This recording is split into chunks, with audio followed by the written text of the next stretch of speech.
Late because we're talking. Oh. There we are. Yay, now we're live. We were Yay! Happy just a Monday. few seconds delay because we were busy talking Broadway because we're both musical nerds. Yes. Hello, everyone. Happy Monday. Happy Tax Day. Ooh. April 15th for those of you in the United States. Hope you have all filed your taxes already, or I guess you have until 11:59 tonight to do it. Or file an extension. Or file an extension. Absolutely.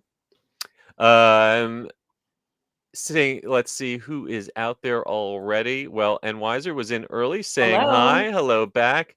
Michael Bingham, of course, saying what's going on, everyone. What's going on, you, Michael? Hope you're doing well. And Blossom and Michelangelo checking in from Derek Ho's corner. Hello. We have a few people in the chat already. But I don't know. You think are you ready to start here? You got I'm born anything ready. you want to get off your chest before we jump? No, you're good. No, All born right. ready. Well, then let us. Oh, there we go. We got Brian Sager gets to have the Yeah. last word in the pre-show. Viva la Paris for Disneyland Paris this week. Yes, we will be talking for Yeah. sure about Disneyland Paris. Big Willie Style did the MIB theme song at Coachella for weekend 1 and weekend 2. I heard about that. Yeah. It's all over. Maybe that means the ride can stick around a little bit longer. I Yes, don't my favorite. know. And Michael Bingham's mom also checking in to say hi. Hello to everyone. Hello. Let us go ahead and kick this thing off in 3. Please lower your head and watch your step while boarding. Welcome to the Attractions Podcast. You are all clear for dispatch. Have fun. Hello, everyone, and welcome to the Attractions Podcast, sponsored by MEI and MEI-Travel. I am Seth. And I'm Carly. And we are here to talk to you about the latest and greatest in theme park news and more, as well as what is going on in our own lives. I had a quiet weekend at home working furiously on my taxes and my unofficial guide to Disneyland book, which is also due today on tax day. So convenient.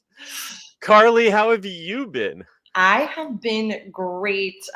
Laid low a little bit. I did. My husband and I did get new Carowinds season passes, so we did pop into there for a bit because the weather has been lovely. Yes. But I'm getting ready because tomorrow I am embarking on a almost 3-week journey that's going to have me go coast to coast and back to coast. So I'm starting in Walt Disney World. Then I'm going to Disneyland for Pixar Fest and Universal Studios Hollywood, and then back to Disney World. Wow. For a lot of it's, everything happens at the same time. That's life. So I'm doing a lot of fun projects, but in my free time at Disney World this coming weekend, I am forcing myself to revisit places that I haven't visited in a while. Oh. That's like the whole theme that I've created for myself. I'm going to do some stories about it too, but like hotels, restaurants that I haven't been in some 10 years. Okay, give an example of one that you're kind of maybe not looking forward. Like what is something that you've been putting off going back to for an awful long time that you're going to be honest, Saratoga Springs. My last experience there was pre-reno. Okay. It was a little bit smelly, but they were redone. So I want to go back and check it out. I have to, I try to visit all the resorts often. We got to know what we're talking about. I know exactly what you're talking about. Yes. I've not stayed in a room, but I have visited, and it did get a nice facelift. So yes. At least from the outside. So looking forward to hearing what you think of the inside. Yes. And then restaurant-wise, probably Tuta Italia. I haven't been there in a long time. So I like forcing myself to do these things. I'm a creature of habit, like so many people, and we have our places that we love. Yep. And every meal counts. Life is short. So I want to go to the places and see the people that I love, but I am forcing myself to do a little something new. All right. Well, that sounds like that'll make an exciting article or two. Yes. I will share everything. Oh, another thing I'm doing, I haven't done in 10 years, is the La Cava tequila tasting. Oh, I hope you are staying at a hotel within stumbling distance.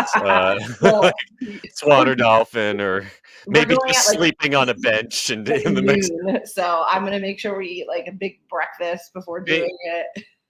Big breakfast, and no, you have someone there, and make sure you don't climb the pyramid. Oh You don't gosh. want to climb the Mexico pyramid. It No, never ends well. that is never a good thing. And speaking of climbing, I don't know if you saw on social, some kid climbed the The Skull gold. Yeah. Island, the Reign of Kong. Oh, Yeah, this is why we can't have nice things. truly.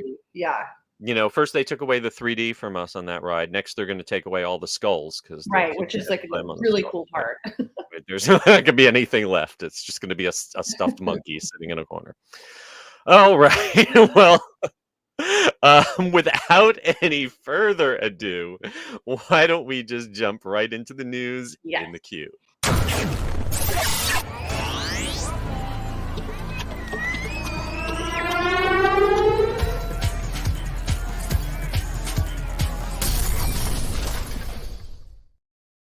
All right, for our first piece of news in the queue, we're starting out in Disneyland, where the transformation of downtown Disney has continued with the announcement of a new steakhouse and barbecue eatery coming to replace Tortilla Joe's, along with some other updates for downtown Disney. Yes, this was an exciting little news leak. They kind of included a lot of stuff in there. Biggest ones is the new Mexican concepts that are helmed by that Michelin star chef are opening in May. So that's Yes. going to be kind of the first big new stuff that's going to be finalized and ready, which is exciting because I love Disneyland so much, but downtown Disney just doesn't do it for me. Well, We need more. it's been a long time since it's just been like a big wall of construction barriers going basically from the Disneyland Hotel till basically to the Lego store. And it's like the whole west side of the place has been really dead. So it's great to see all this new life and stuff, and getting finally announcements. Well, let's start right up the top. Yep. The first date to know was yesterday, April 14th. That was the last day to visit Tortilla Joe's, which is the Mexican place that has been there since downtown Disney became downtown Disney, pretty much. Right. You know what? And it's Mexican food is so popular in Southern California. Obviously, there's so many great restaurants. I did have a couple of good meals there, and I'm kind of picky when it comes to Mexican food. So I thought it was a good, little standby. You could usually get a spot at the bar. It was definitely overlooked because honestly, if you're in Mexico, if you're in Southern California, you either want like hole in the wall locals dive Mexican food, super authentic, or you want super fancy Michelin star. This was kind of middle of the road. It was reliable. You got exactly what you ordered. It was a decent value for Disney. It was, but it was no one ever went home really talking about Tortilla Joe's. It didn't. There was no cult following for Tortilla Joe's. Yeah, I mean, again, and it's just where it's located, unfortunately. Yeah. So that is going to become 2 eateries. Now, Tortilla Joe's had the restaurant, the table service that took up most of the building, and then it also had a quick service off to the side. So we're going to be getting a steakhouse, which I'm guessing the steakhouse is going to be the restaurant, and the barbecue will be the quick service. But we don't have anything more specific than those 2 generic genres. Yes, I am happy with the genres just as is because we don't really have anything like that there, and it's so hard to get into Disneyland hotel restaurants, especially for dinner service. So to have something a little different, a steakhouse, quick service barbecue, this is good news and just kind of rounds out. And speaking of Disneyland hotels, we lost the Steakhouse 55 that used to be in Disneyland Hotel, and the property's pretty much been without a real steakhouse since then. So I think it would be great if they tried to resurrect Steakhouse 55, but I don't see that happening. I think you can go to Tony Roma's or right. I mean, if it is going to be a chain, like they have an STK at Disney Springs, right? So maybe and there's one in Beverly Hills, maybe it's another brand, but that we do not have an opening date or operator yet for those. Some other updates as we go through downtown Disney. Marcelines, the candy store, is going to be expanded and completely reimagined, without any more details of what that uh, involves. For the time being, we're going to get a cart with some select candy items outside of it. And the Disney dress shop, the poor Disney dress shop, I feel like it's had to move more than once for And that construction. is such a good store. Oh my God, yeah. So Disney dress shop is going to temporarily go into Wonderground. Wonderground is going to temporarily go into Disney Home. I hope all that is unwound because I really like Wonderground Gallery. Yep. And they already got kicked out of their space once during construction. So be fair to them. Kick Right, out exactly. And we someone else. needed, that's where the Disney artists meet. So Right, exactly. They do lots of great signings there. And if you can't afford one of the big frame prints, they do have postcards and things that you can afford to take home. So I really like that shop. I hope that comes back, but I am excited to see Marceline, to see how it differentiates itself from the candy stores that are inside the two parks. They get something unique. right. Anyway, as you said, the big news is we've got an opening month sometime in May, coming real soon. That will be the debut of Paseo, Centrico, and Tendita, which are the replacements for Catal, Uva, and Sprinkles Cupcakes. And these new restaurants are coming from Michelin star chef Carlos Gaitan. I believe the first Mexican Michelin star chef. Yeah, this is exciting. I'm definitely looking forward to these. Yeah, I actually, I kind of liked Catal and Uva, and for one, they were both great people watching places. I mean, the Circle Bar at Uva is like was the best, Yeah. Weather's nice, sit outside, watch people And go by. And it does look like that element of it is going to be retained. We've got some concept art of the new restaurants. There's this really lovely wooden spiral staircase that's going to bring you up to the second floor, and they've really opened up the second floor of what used to be Catal, is now Paseo. Much more airy and exposed, with the balcony looking out over downtown Disney. I think that looks really nice. And Yeah. they've also got a very nice circular bar. It looks downstairs. I'm sure it's going to be fun. That is Centrico. That's the circular bar that used to be called Uva. And Uva had great street fries. I don't think those are going to be back, but it does look like Maybe they're we'll going get to street have. corn. Yeah, they are going to have street corn and an Oaxacan food similar to pizza. Hey, I'll try it. Sounds good. I'm looking forward to giving them all a shot. Also, the quick service that is there looks like, I've read that it's going to be a self-service, like you're going to use a like a touchpad to order and then pick up from a window. So no human cashiers, it looks like. So that's kind of interesting. And then the next big restaurant to open, you might want to start lining up now. Din Tai Fung is opening sometime in the summer.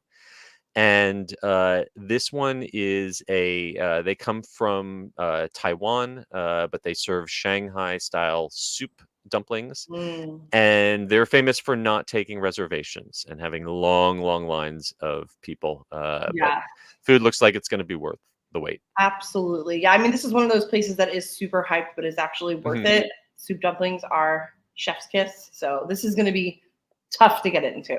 Absolutely. A pro tip, do not pop an entire soup dumpling into your mouth because you will, just like poke a hole in it and suck the soup out. And Yes. then There's a whole like tutorial to it because you got to put it on the spoon. Yep. I've watched people like put it on a plate and cut it open. I'm like, you're missing the point. Missing the point. Yes. Yeah. Well, we've got a whole handy dandy chart of the transformation of downtown Disney. This and all of the other locations that have transformed recently or coming up through this summer. There's some more things happening that we don't have firm dates on yet. Porto's Bakery Cafe is coming. The Parkside Market is coming. An Earl of Sandwich is coming eventually. So still lots of good things to come to downtown Disney, and it looks like just as they're going to finish this up, they'll start talking about the Disneyland Forward project, because they just had community meetings Yep. this week. It sounds like it went pretty well, and I'd be very surprised if it gets voted down. My guess is that this is going to get approved, and we're going to see a lot more development around downtown Disney in the coming years. Exciting stuff. Yep. Now for something Disney that's going to be Not a little exciting. more controversial, or maybe not happy. Disney has made or announced changes they are implementing with the DAS system. That's the Disability Assistance System at both Disneyland and Walt Disney World. And I think it's going to make some people very happy. It's going to make some people very upset. This is a controversial topic, so buckle up, because we're just going to deliver the facts first. So at both resorts, they are going to be changing the way guests sign up for DAS, which is the Disability Access System. Previously, you would go to the parks in person and talk to a cast member.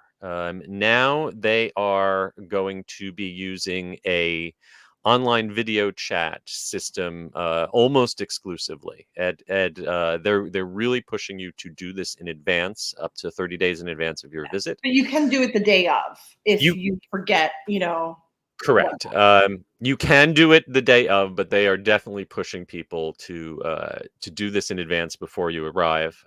And instead of just talking to a cast member, you may be speaking instead to someone, a health professional from Inspire Health Alliance, which is a group that is teamed up with Disney on this. Note, this is not the IBCCES.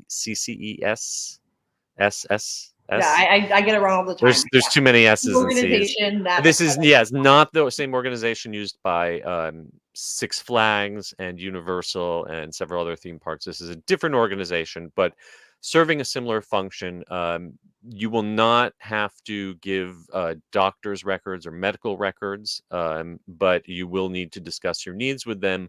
And those needs are pretty much going to have to be related to autism or a similar cognitive or developmental disorder.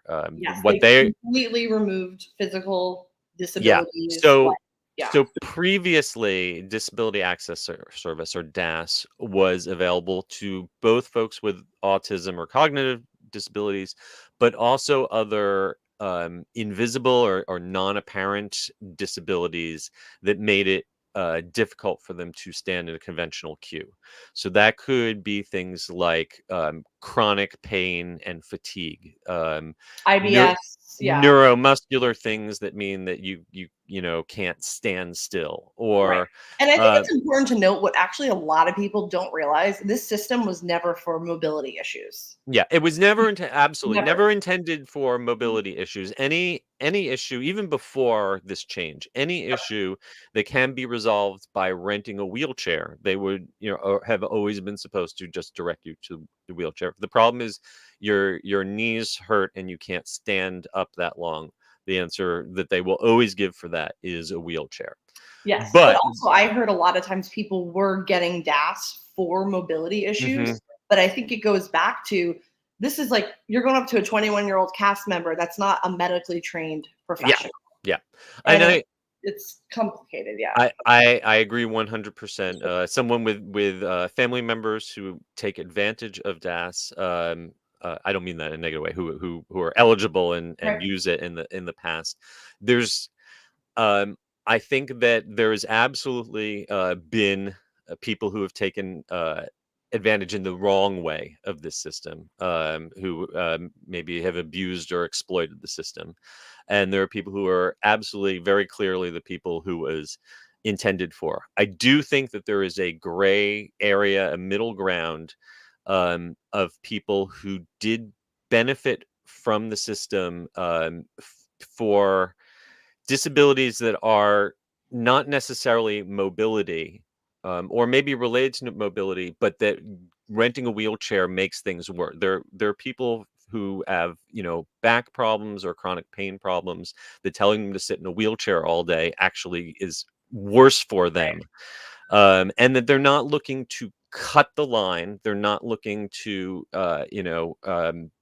have better access than everyone else. They just want, if everyone else is waiting an hour, they want to wait an hour. They just want to be able to, be able to stand or move or walk around in a different area and not be crammed in a claustrophobic corridor, switchbacking with a billion different other people. Right. So those people are pretty much out of luck now. They've made it clear that that is not what this service is for anymore. And that unless you have clear, autism or something similar, that this is no longer for you. Right. But again, like you said, gray area. I mean, this entire thing is a gray area. Yeah. There's no documentation. So when you do this call, you're not like, I have autism. Here's a doctor's note. Correct. Which is like universal system. You have to have like medical documentation. So ultimately is going to come down to a judgment call and you trying to convince them. Now, let's talk about some of the details for these changes beyond the qualifications getting a lot tighter. Here's a good thing. It used to be you'd have to get this renewed every 60 days. If you're an annual pass holder, that could be annoying. Now that's going to be 120 days. So that's great. However, if you're used to, let's say, your parents with 3 children, you are out of luck now because a maximum family group is now 4 people. So the person who qualifies for DAS can only take 3 people with them now. It used to be up to 6. So this change, all these changes that we're talking about are going into effect in Disney World on May 20th and on June 18th at Disneyland. Slight difference between Disney World and Disneyland. At Disneyland, they will have actual human beings in a booth out in the Esplanade. They're taking over some of the old ticket booths. So if you don't want to use the advanced video call service, you do have another option to talk to a human being in person.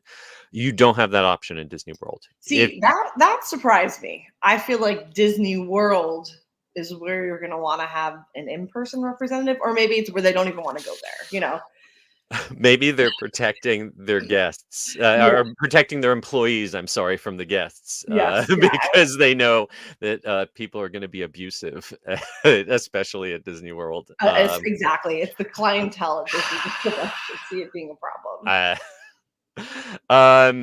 So at Disney World, if you arrive on the day, they are going to just say, pull out your phone and do a video chat. I guess guest services will probably have a iPad available if you don't have a digital device, but they will still be sending you to the virtual video chat service.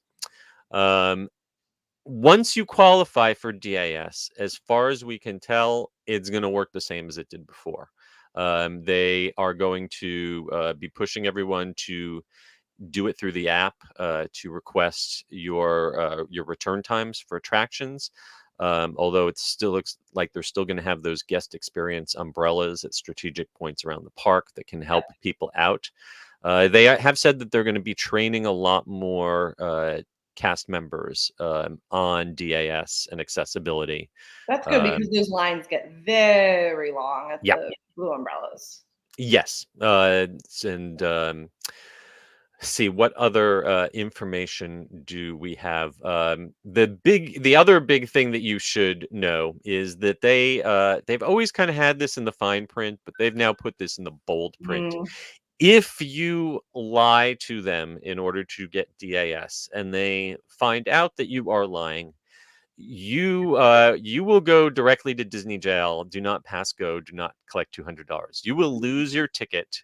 You will lose your annual pass, and you will be permanently barred from both Walt Disney World and Disneyland with no refunds, and not even a sticker. They won't even give you a Mickey sticker on your way out. You are done. You are Yeah. 86. You are bounced. Yes. It's They just, will again, this is, they will you know, treat you like you swam to Discovery Island. right. Oh gosh. This is, again, like gray. It's like I wish there was even a word for heightened above gray area, because again, you don't need medical documentation. Yeah. Many people don't even have access to healthcare to diagnose them. So I don't, I mean, I guess if you're straight up lying, I don't know how they would find out. I mean, don't lie, because I Yeah. feel like the karma surrounding that is going to be really bad. Yes. Well, we will wait until the first lawsuit when an annual pass holder has their annual pass revoked, uh, based on if they determine that the statements made in the process of attaining a DAS are not true. I don't know if maybe they're going to have lie detectors hooked up. I don't. Yeah, exactly. Because if you are not submitting any legal paperwork, and then they can, I guess Disney has the right to revoke any pass at any time for any reason. That is But very true. we will wait the first lawsuit and talk about it on this podcast. I'm sure. Yes. Perfect. So yes, please read about it if you are going, because it is confusing, as is a lot of things when planning. So why is this all happening? So the statement that Disney gave to media outlets is that usage or demand for the DAS system has more than tripled in the last few years. And I've heard estimates that it might be as high as 5 times as much as it was before the pandemic. And there's a lot of it's maybe our population is sicker. Maybe people have less tolerance for waiting in lines, and maybe back in the day people would be using the free fast pass, but now that you have to charge for Genie Plus, they're asking for DAS. Maybe it's a combination of all of those things. Yeah. I would love to know what the ratio in any given time in the Lightning Lane of paid Genie Plus people versus DAS people I would in the love Lightning to Lane. know that. Yeah.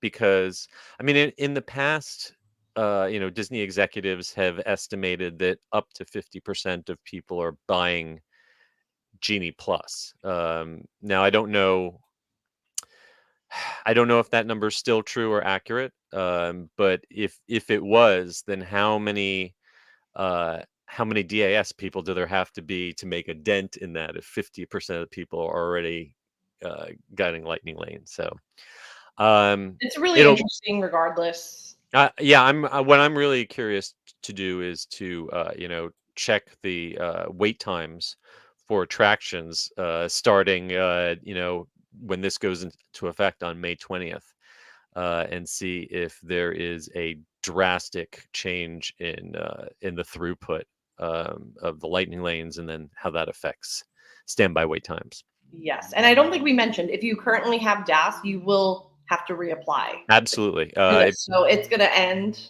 Yeah, anything that you have disappears in Disney World at the end of the day on May 19th, I guess. And June 18th is the start date in Disneyland. So if you are an annual pass holder or Magic Key holder, I don't know when they are. I guess 30 days before your trip. So 30 days before May 20th, in theory, you should be able to call and use the video conference call. So you can do that in advance of this going into effect, because the video calls have been available up until now. They just were not mandatory previously. Correct. Oh, and I should mention one other tiny change. Previously, if you did one of those video calls and as an incentive, they'd pre-book 2 return times for you. That is no longer being offered by default. There might be certain cases where that's still available, but do not expect that anymore with a video call. Yeah, I mean, I think the hard thing is there's no correct answer for this, because it's so I keep saying gray area, but really that's what it is. And Yeah. it's really kind of relying on people to be, honest and Mhm. forthcoming, but it's also definitely going to make it more challenging for people that legitimately need DAS, maybe Mhm. have it now and won't qualify for it. I don't know, again, there's no right answer. It's just Yeah. such a complicated situation. Yeah. I mean, my flippant answer is the way you solve this is that you get rid of both lightning lane and standby for everyone, and everyone has DAS. Everyone has a return time, and you manage that well enough so that people aren't waiting in line. No one waits in line more than 15 minutes. But then again, I think Universal tried that with Tapu Tapu at Volcano Bay and didn't turn out exactly how they hoped. So that day I don't think it's going to come any day soon, but that wouldn't be my dream, that everyone could just have, because honestly, when you've been to the parks with someone who qualifies for DAS, it really does make the whole day so much less stressful for the whole party. Right. And I kind of wish everyone could have that experience. Like, it shouldn't be like these people have to suffer standing 100 minutes in a line just so that we can have a good experience. There should be Well, a we did way. have that experience We with did. Fast We had fast pass. Pass. Yes. Well, in that case, maybe the answer is that, fast pass, and Genie Plus and DAS, the big difference with their return times is fast pass. If it's a busy day, those return times can be pushed off for 6-8 hours in the future, whereas with DAS, your return time is always less, Posted, yeah. than whatever the posted wait time is. So maybe we keep that system only for DAS, and return what was Genie Plus back to the old free Fast Pass system. Maybe that would alleviate some of the pressure. But I don't expect them to give up their Genie Plus dollars anytime soon. No, I think Yeah. it's, too much has been invested and, Mhm. what kind of I've been following on socials, it's been interesting to see everyone's reactions and the general consensus, what people think, not necessarily what I think is they're like, Genie Plus is fundamentally broken. So that is Mhm. why people are using DAS. And that's kind of the Yep. general Yep. sentiment. Yes. Yeah. That the what Genie Plus has done to the standby wait time patterns is pushing people towards DAS who maybe didn't need it 100%. So well, we could probably keep talking about this for Yeah. the I whole mean, rest of it's the. really fascinating. Even like you were talking Yeah. about the number wise, like percentage breakdown. I mean, this is stuff we all want to know. We probably will never know that. Hmm. Yeah, But I would love to see some numbers though. All right, let's move along to something a little happier and a little more yay. universal. Mm, Universal, keeping the announcements coming hot and heavy. They have dumped new concept art, including restaurant names, for Stella Nova and Terra Luna. Those are the two new prime value hotels that are going to be opening up right outside of Epic Universe in early 2025. very exciting. I am a big Universal hotel girl in general, but I love endless summer properties. Mm-hmm. You get, I feel like, such a good value. If you spend the same amount in the Orlando area, you're in like a motel. These are Yeah. resorts, which is what I love. It you usually don't get a resort feel with the value, and so now we are getting two new resorts that offer Mm-hmm. that kind of all-encompassing vacation feel to your hotel. Yeah. And I also really like the endless summer resorts, especially for their price point, because sometimes you can Oh get yeah. those at almost like $100 a night. These are one step above their tier for endless summer. It's what they call the prime value, and it's the same level that they put Cabana Bay on. And Mhm. Cabana Bay's got a lazy river. It's got a water slide. I don't think we have pool amenities quite on that level here, But but if we they're not the do. endless summer pools, these are legit pool Yeah, complexes. It's yeah, not like a motel's little dingy pool. These are like yes, sprawling pools, pool bar, palm trees, the whole works. Absolutely. So we've got a great, if you want to take a look at what all this looks like, we've got a fly-through video of the rendering posted on our website and our YouTube. And in case you want to mark your calendar, opening date for Stella Nova is January 21st, 2025. So you'll actually be able to stay at these hotels before the Epic Universe Park is open. So that should be interesting. See how many people want to stay in a hotel next to a theme park that's still under construction. Hey, I Uh, do because number one, the price point is good, and number yeah. two, the theming is really good. Yeah. Well, as speaking to price point, the rate that they are quoting for this is just under $150 per night if you stay for 4 nights. Universal has a thing where you stay a certain number of nights and you get a percentage off. So I would estimate based on that the nightly rate, if you just stay a single night, is probably going to be in the 175 or so range, which is still really good for a Oh, hotel that is right on the doorstep of a and brand new brand theme park. new. You're not staying in this 30-year-old hotel that's had like Mhm. cosmetic changes. Like this is brand new, and even with taxes and if you pay for parking, low 200s, that's Yeah, great for what you get. absolutely.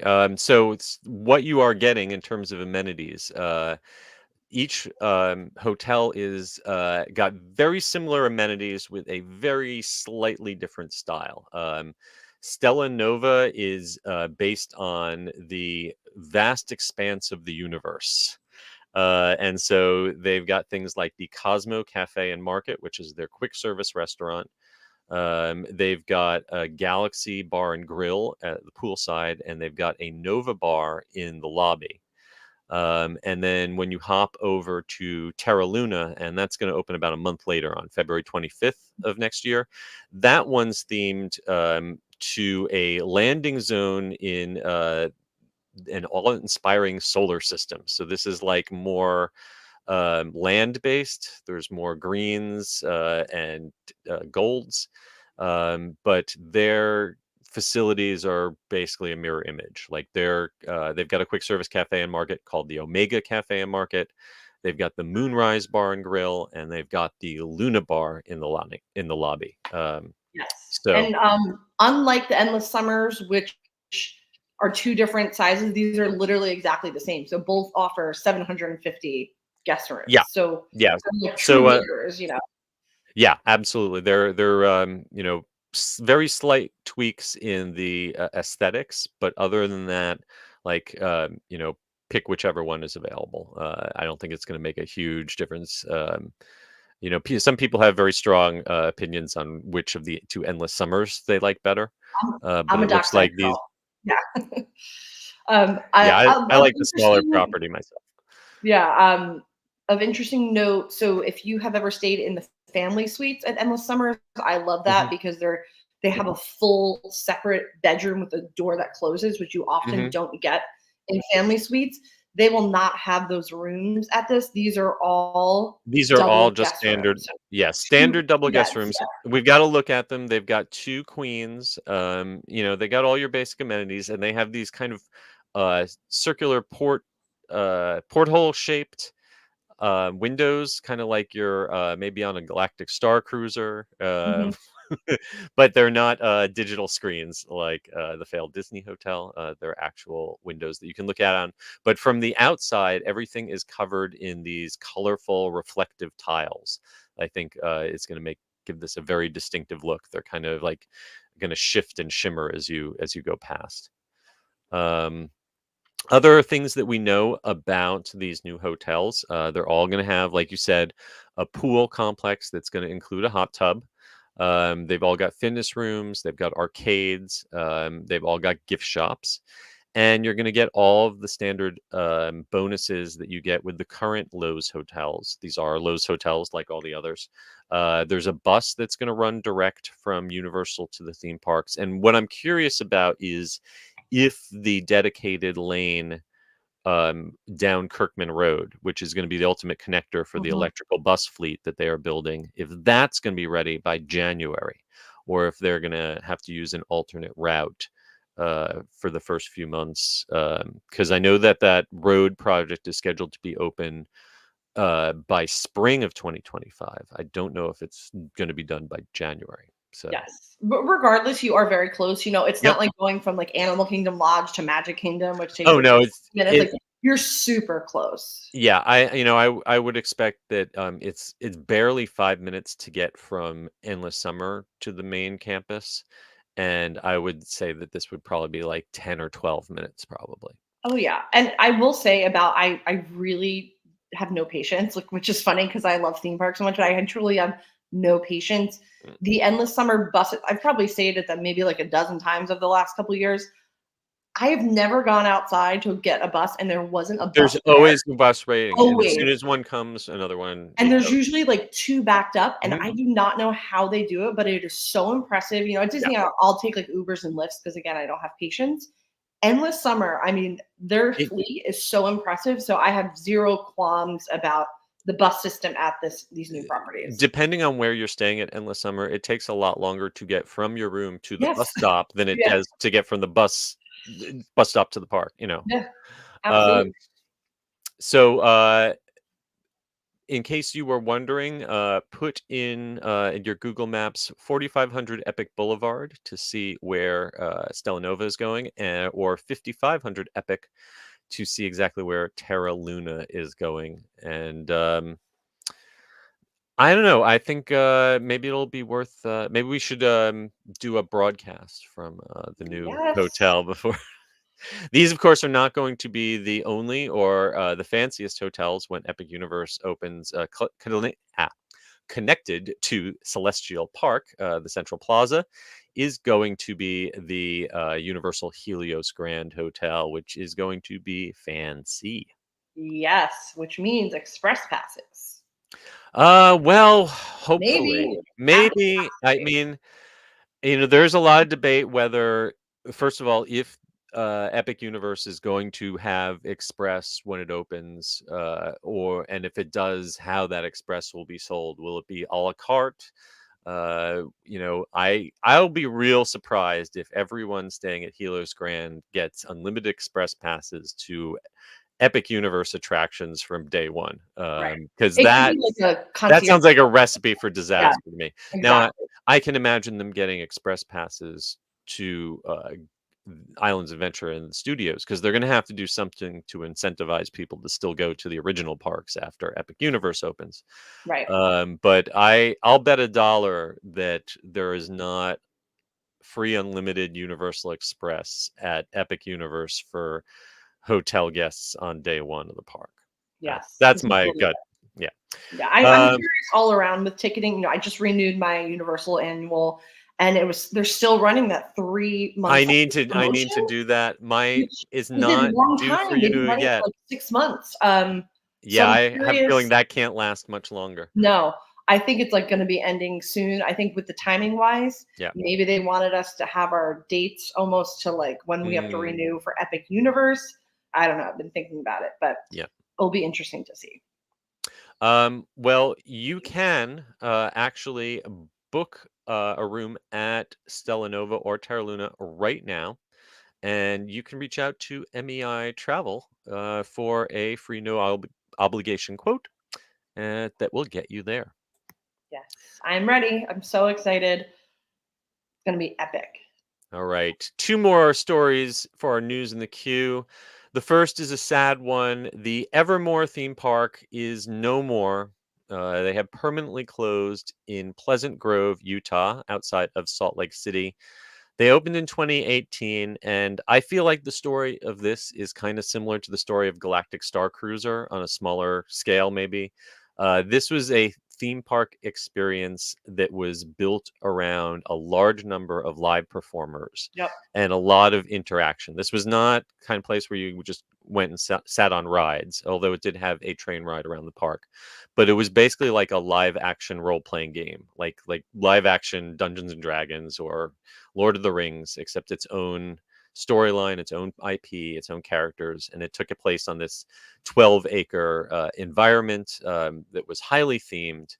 And it was a labor of love, I know, for the people who put it on. It was developed by people from The Void, from Disney Imagineering, special effects makeup artists, and they put a lot of work into it. But it, as the property owner that leased the land said, it was not a good business model. Yeah, it's making me concerned. So in the last few years, we're hearing all about theme park developments that are in different regions, not on the coast, center of America.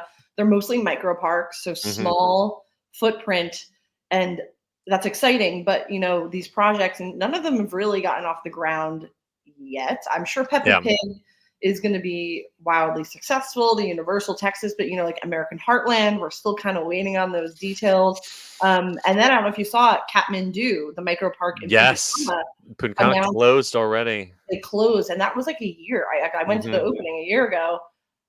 It's really hard. I mean, it's hard to compete with these big parks. And as much as I want these little things to work out, there's certain things that go against it, like location, you know? It's interesting. Location was definitely a tricky one for this. The fact that they did not have any kind of IP that was recognizable to the general public, and the thing that I think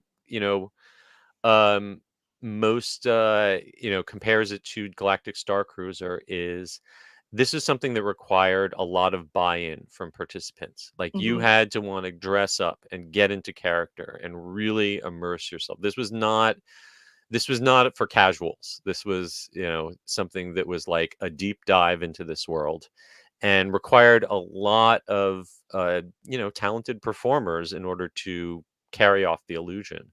And those kind of, performers want to get paid. And when you have something that requires, maybe you have in a family of one person who is really into this thing, you have to also make it accessible to their spouse and their kids or whoever else is tagging along. Otherwise, you're not going to get that whole family coming through the gate. And it's a shame. I wish I had gotten to see it myself because I think it looks really cool. Maybe, the owner of the property says that they've got a well-capitalized group that is coming in to, they're not going to demolish it. They're going to keep the current structures intact and make new improvements. So who knows what it might turn into. Yes. It's a shame, though, that would have loved to see that in its glory. All right. And finally, we're going to wrap up the news in the queue on the high seas, where MSC has unveiled a brand new thrill ride that is going to be launching on the new MSC World America cruise ship. It is a giant swing ride called Cliffhanger that is going to send guests swinging 160 feet out above the ocean. I'll do it. Yeah, I'll give this one a try. You know what? I did the Icon of the Sea where I swung out on the side, and I hyped it up in my mind that it'd be really scary, and it wasn't at all. Wasn't that bad? It was fine. Yeah, I did it twice. I was like, I could do this again. I will do this because it is cool to just say you're hanging over the side of a cruise ship. Yeah. So it's an interesting mix between like gentle, old-timey, scenic, and scary, high in the sky thrill ride. It's just a leisurely afternoon swing on your front porch if your front porch happens to be on the top deck of a cruise ship. Yeah. So there's a video that they've posted that is actually kind of makes it look even more disturbing because of the CGI animation and the scary drums in the background. But let's see, I'm going to mute it because you really don't want to hear it. But it shows you a little CGI rendering of what this is going to look like. And yeah, it's basically a giant big red swing that a couple people will be strapped into and swing you out over the ocean for a leisurely little ride. They're going to have like a champagne package where it comes with a bottle of bubbly. You could sit there. It's like romantic. It actually, it doesn't look bad. No, honestly, it's way less intense than what they put on the MSC Seascape, which was the Robotron Kuka Robo arm. Oh yeah. It would basically Mhm. spin you around like you're in a washing machine on spin dry. Yeah, that one, they put that one on the Seascape, but they didn't put that on any of the other sister ships. So I'm imagining that putting a Kookaroba arm out exposed to salt water is maybe not the best for reliability. Right. That was my guess. But if you would like to know more about MSC cruises, I took a trip on the seashore not too long ago, and I wrote up a really detailed report. We've got a link to that on our website, so check that out, and then hit up MEI-Travel to get booked on a cruise. This New World America ship is launching next year, and I'm hoping that I'll get to take a ride on this swing when it Yes. does. All right, that is going to wrap up our news in the queue. Before we get into this week's main attraction, we're going to hear a quick word from our sponsors. The Attractions Podcast is brought to you by MEI and Mousefan Travel. Whether your next vacation is a magical trip to the theme parks, an exciting adventure to the pyramids of Egypt, or just a relaxing cruise on the turquoise waters of the Bahamas, MEI Travel provides premium service and expert advice to help you get the most of your vacation. They are always free of any hidden fees or costs to you. Visit them at mei-travel.com. It's time for the main attraction. And for this week's main attraction, a Disney theme park is changing its name. And I have thoughts about that name. Yes. This I did not expect this news. I did not have this one on my bingo card. I actually have been hearing rumors that the Walt Disney Studios Park at Disneyland Paris would be changing its name to go along with the launch of its new expansion. But I thought it would be a name that had some reference to movies or, Cinemagic. Hollywood, Cinemagic. I Yeah. like that. Nope. Welcome, folks, to Disney Adventure World at Disneyland Is Paris. that like Walt Disney The- World? The most generically named Disney park ever. Disney Adventure World, But once which we I get guess into the can just details, you'll understand why it's so ambiguous because ambiguous. Yes. I've been- you'll understand once we hear. I mean, it leaves a lot of room for whatever they want to do. Oh, so much room. So much wiggle room. Yeah. So we've known that a Frozen Land, basically a copy of the World of Frozen that they have in Hong Kong, but just scaled down a little. And surprise, it's called the same thing.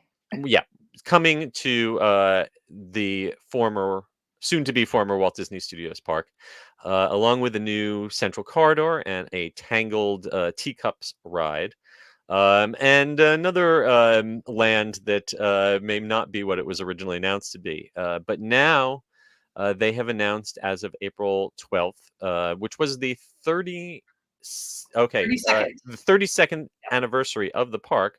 They've announced a complete name change, new identity, and basically a whole new concept, a theme for the park. So basically, Disney Studios Paris was always kind of like a cheap knockoff of Disney MGM Studios, and they both started with the same concept of you're going behind the scenes and seeing how the movies are made, which was a convenient way to explain why they only built the front of anything, and everything was like a fake facade, and you would see the scaffolding, and you would always see the props and the lights and the everything was always unfinished. And that was great because it meant that they only had to put money onto one side of anything. And then they could just use the excuse that, oh, you're on a movie set. That's what it would look like on a movie set.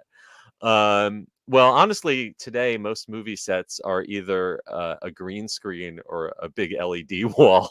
And they don't do things quite like that anymore. And they have they put it, evolved away from how it's done sound stages and instead celebrating the adventures that come to life in immersive ways. Yeah, so So, you're in the story now. yes. You're living the adventure. So it is no longer about the movie making process.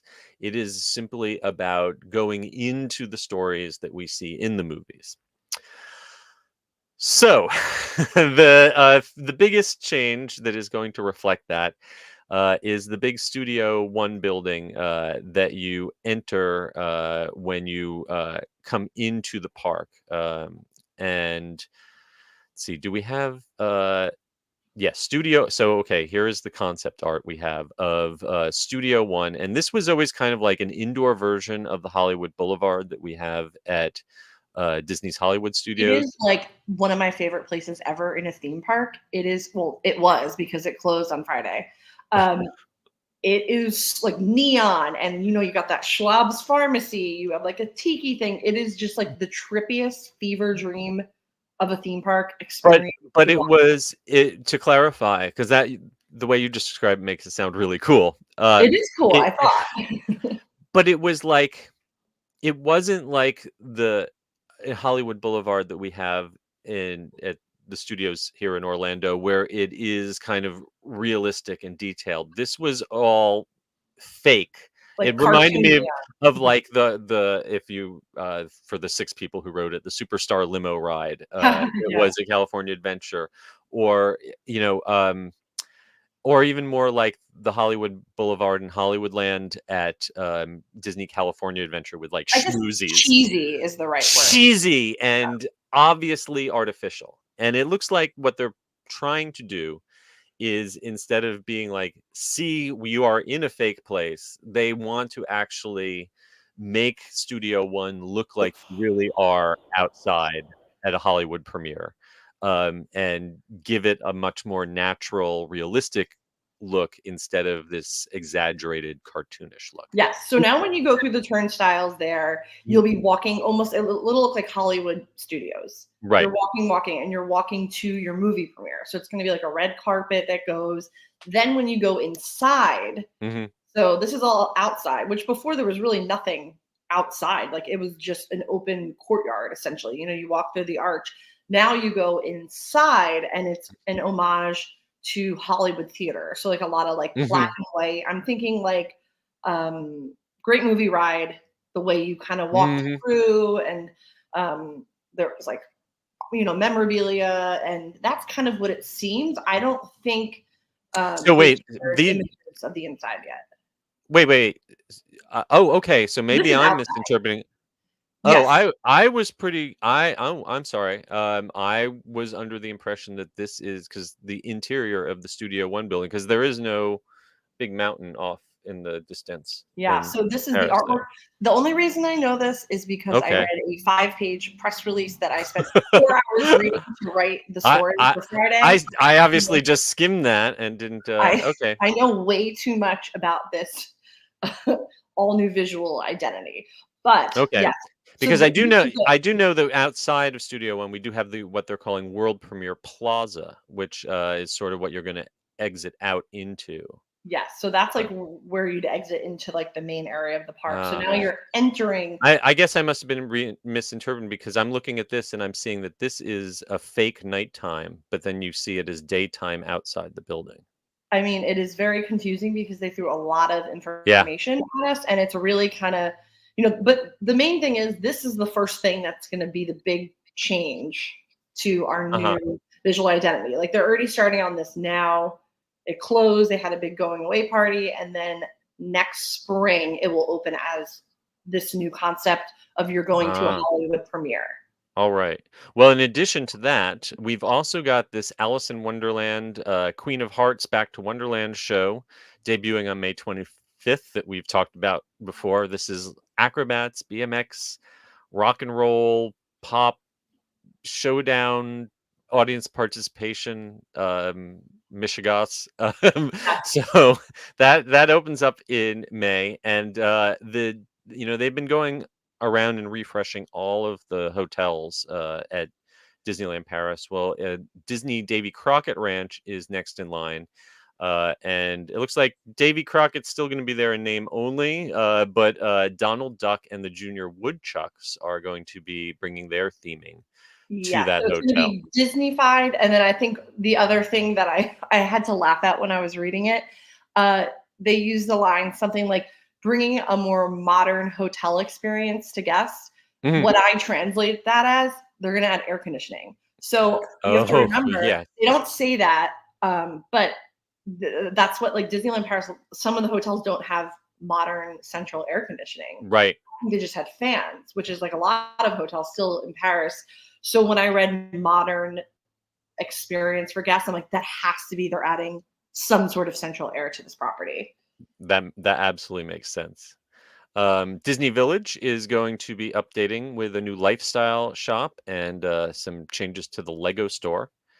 And as we mentioned at the top, this is all going to be leading up to the debut of World of Frozen, which is coming to Paris. If you want to get a preview of that, check out my videos from Frozen Ever After in Hong Kong Disneyland. We've got POVs of the ride, which is a very upgraded version of the Epcot version. And also a walkthrough of the whole land with the Imagineers. I think they're basically getting Paris, everything that you'll see in the Imagineer tour minus the roller Roller coaster. coaster. Yeah. So it's interesting. Back to the name. So basically, this expansion is Mhm. going to double its footprint. So the whole thing is around this thing they're calling a body of water called Majestic Bay. Yes. And it Which is will a be, it's so funny because it sounds like very epic universe. It will be your portal to different lands. Like, right. you know, the World of Frozen. There's another land they said is in the final concept stage with Mhm. Imagineering. So that is why we have such a, just a name that can really, they can do anything with it, Yes. So they can drop in any franchise that they want. Now, originally, we had been promised Star Wars. But that seems to have been airbrushed out of the most recent concept art. So I would not count on Star Wars coming here. It looks like they've moved on from that idea. Yes. Which I Or mean, I'm if they are going to do more Star yeah, Wars, it would go somewhere else. right. I mean, we don't need a third Galaxy's Edge, Right. you know. But it does look like if you are an Avengers fan, they are bringing a new Avengers nighttime show to the campus by the end of this year. That's going to run through next spring. Not going to be the same show as the drone show that they've previously had, but it's going to be a new activation, is what they call it. So that might be a little smaller than the whole full scale show, but it is supposed to have projections and characters in it. So Yes. keep an eye out for that. All right. Well, as we work on the puzzle of what exactly this whole makeover is, we will be sure to bring you updates. And if you want to see it all in person when it is completed, I'm sure MEI and Mouse Fan Travel can help you plan that bucket list trip to Paris. Just, I say this every time. If you plan a trip to Paris, make sure you spend more time in Paris than Disney Paris, because Paris is really a lot more interesting. Yes. But I think this is good news. I mean, this has always been the black sheep of the company. Yep. Which is unfortunate because some attractions there are so good. Like Tower of Terror, Crush's Coaster, so good. So I mean, it's uniformly, I think, bike fans acknowledged as the weakest full-scale Disney theme park in the world. For a while, they were like competing with Hong Kong, but Hong Kong's added enough stuff over the years that they've pulled ahead. exactly. So it'll be. I will say that after the day I spent there, I swore that I had no reason to ever return to that park.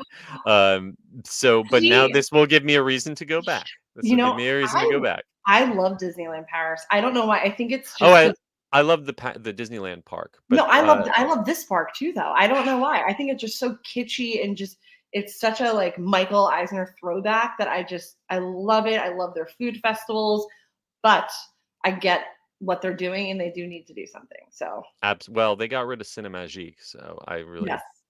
had no reason to go back. And honestly, I'm not looking forward to the Cars tram tour, but Maybe that is that going away at some point with all this? That I always thought that was just a temporary Yeah, thing. that closed. So Was, that's oh, where all that's gone. construction. Yeah. Good, good. You know what? I actually never got to go on it because it was always under refurbishment whenever I visited. So I never got to experience it. But it's okay. We're gonna get new stuff. It's You gonna didn't be miss. You didn't miss much. good. Yes. All right. Well, that is going to just about wrap things up. But before we go, let's take a look at some of your comments. Let's see. Uh, Johanna Malik says that she's looking forward to hearing how we like the SSR renovations. The last time she stayed there, reminded and smelled like a dorm. And she doesn't live too far from the real Saratoga, and so beautiful and historic. So hopefully the renovations do it justice. All You right. know Well, what? I had the exact same experience last time. It was 2015, and I know several people. There was just this overwhelming like mildew dorm smell. I was too tired to change rooms, but I think hopefully, fingers crossed, it's better with the refurbishment. I don't know. I don't really like the theme of horses, so it's like it's a property I never really desire to stay at, but trying something new. So I'll yeah. keep you posted. And Joanna also had a comment about DAS. They've had 2 organ transplants, 2 heart attacks, and take 20 different medications a day. Yes, you are one of those people who legitimately does not have autism but uses DAS. I don't think anyone who who would hear that would like argue with you, but it's going to make you think twice about going. I have other friends who are in similar situations who are, and honestly, like, if you already have anxiety issues, being told that, we're going to cross-examine you, and if we decide that you're lying to us, we're going to revoke your pass and ban you for life. A lot of people are just like, nope, I'm not going through that. So, maybe that's part of their goal, is to intimidate people out of even asking for help in the first place. But yeah, I feel for you. I absolutely hear you. I know there's a lot of people going to have some stress over this. So Yep. I know. It's unfortunate because it does go into effect so soon. So yeah. I'm curious to hear if people have like maybe canceled or adjusted their trips based on Mhm. this news. So I mean, Very we'll see curious. how it rolls out very soon. Yeah. Well, before we go, we want to give one last thank you to our sponsors, MEI and MEI-Travel. Please, we want to remind you, give us a rating, a review, like us, and subscribe to us here on YouTube, on Spotify, on Apple Podcasts, wherever you listen to us. And be sure to follow us at attractionsmagazine.com. Search for Attractions Magazine on all your favorite social media platforms. Carly, where can folks find you on the interwebs? Yes, I am on Instagram at Adventures by Carly, and I am on X at Carly Karamana.